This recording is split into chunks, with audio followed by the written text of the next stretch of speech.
আমি মোহাম্মদ ফুল মিয়া কুড়িগ্রাম জেলার চিলমারি উপজেলার পশ্চিমেশ্বর ইউনিয়নের ইউপি সদস্য এবং ওয়ার্ড আওয়ামী লীগের সভাপতি। আমি বিগত 2001 সাল থেকে এখন পর্যন্ত ইউপির সদস্য হিসেবে দায়িত্ব পালন করে আসিতেছি। বিগত 3 বছর পূর্বে এলাকার উন্নয়নের স্বার্থে এবং স্থানীয় লোকজনের চাপে ওয়ার্ড আওয়ামী লীগের সভাপতি হিসাবে দায়িত্ব নিতে বাধ্য হই। কিন্তু এলাকার উন্নয়নে সবার সাথে যোগাযোগ থাকলেও দলীয় কার্যকলাপে আমি নিষ্ক্রিয় ছিলাম।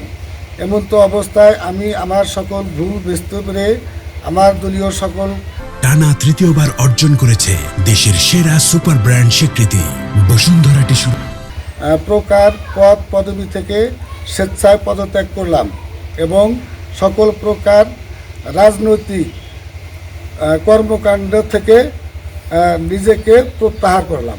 আসসালামু আলাইকুম। আমার নাম মোহাম্মদ মুসলিম উদ্দিন ফকির। আমার বাবার নাম মৃত্যু আজিজুর রহমান ফকির।